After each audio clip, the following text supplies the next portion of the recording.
The prince who fed on fear. He smiled when they cried. That's the first thing I noticed about him.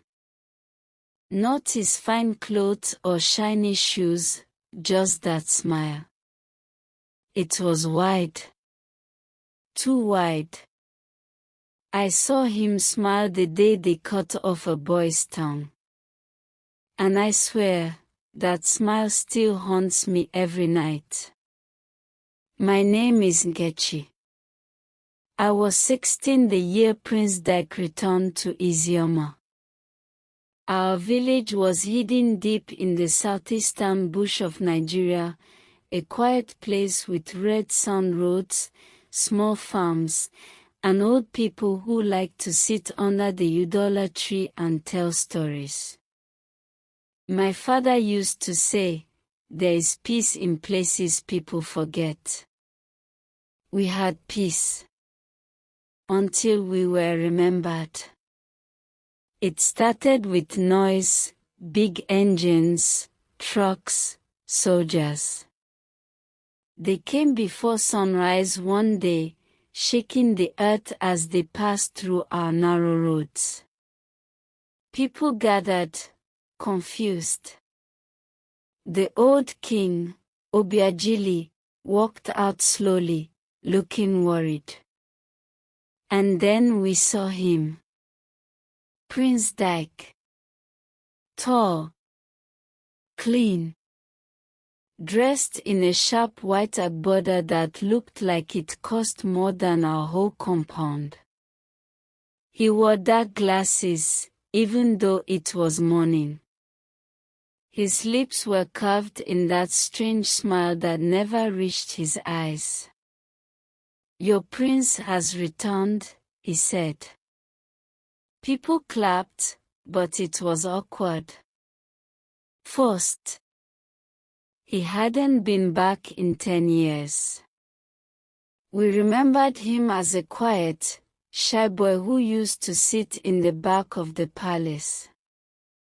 This wasn't him anymore. His body was different. His voice was harder. His presence felt wrong. Like something was sitting behind his shadow. At first, he played the part of a savior. He gave money to a few families. Promised boreholes and schools. He called meetings with the village elders and spoke big English words that most people didn't understand. Then one day, without warning, he said, "From today, I am in charge. The king is old. He needs rest." The king didn't argue. That's when I knew something was very wrong. A week later, he banned gatherings. For security, he said. No more evening storytelling. No more night dances. Anyone caught walking after sunset was picked up by his soldiers. The well in the center of the village was suddenly locked. He claimed it needed to be purified. We were told to wait for his permission to collect water. That was when my cousin Obi stepped up. Obi was brave. Always had a strong sense of justice. He gathered a small group of young men to ask questions, not to protest. Just to ask. I followed them halfway, hiding behind the trees near the palace. I wanted to support Obi, even if quietly. They walked up to the gate. They were let in. Only Obi came back out. And he came out crawling, blood pouring from his mouth. His tongue was gone. Just gone. No one said a word. The guards looked us in the eye and said, "He disrespected the prince." Obi never spoke again. His eyes changed. My strong cousin who used to sing while pounding yam became a silent ghost in his own body. We were warned, ask no questions, or your tongue will be the next sacrifice. And then the disappearances began. Children started going missing, first one, then two, then more. Some at night, some during the day. A 6-year-old girl disappeared right from behind her mother's back. Her shoes were left at the doorstep, as if she vanished into thin air. The prince said nothing. He was always smiling, always walking calmly with his guards, as if nothing unusual was happening. But we saw his men moving around at night. We heard whispers from the palace, cries, strange drums, sometimes laughter.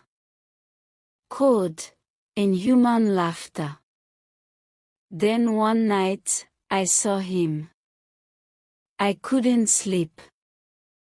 It was hot, and my little brother was coughing, so I got up to check on him. As I passed the window, I froze. Prince Dyke was outside. No shoes. Wearing a white wrapper around his waist. He walked behind the palace, slowly, like something was guiding him. 4 guards followed. They were carrying a small boy. The boy was crying, begging. The prince leaned forward and whispered in the boy's ear. The boy let out a scream that chilled my bones. He began shaking violently. Then the prince looked up at the sky and smiled. He lifted a long knife. I shut the window and beat down on my claw to keep from screaming. I didn't sleep that night. I didn't speak about what I saw. I knew what happened to Obi. I knew they would come for me if I told. More children disappeared. The villagers tried to stay strong, but we were cracking. People stopped farming. Mothers refused to let their children go out. We lived like prisoners. Some of the old women started saying things. That Dyke was not really Dyke. That the real prince had died in the city and something else came back in his place. They said the way he walked, too quiet, and the way his shadow moved, too slow, meant he was something else. Something not human. Then the king died. They said it was heart failure. But I saw his face before they buried him. It looked frozen in fear. Like he had seen something too dark to live with. Dyke didn't cry. He didn't speak about his father. 3 days later, he was crowned king. He wore all red. His smile was wider than ever. That night, the palace caught fire. The flames were huge. No one tried to stop it. We watched. Frozen. Terrified. People said they heard 2 voices screaming from inside. One was Dyke's, the other was not human. One of the guards ran out, half-bound, falling to the ground. He was shaking and crying. He shouted just one thing before he died. He called it with blood, and now it wants him too. The fire burned everything. When it was over, they searched the ruins. No body. No bones. Dyke was gone. Now, years later, the palace ground is still empty. Nothing grows there. No one goes near it.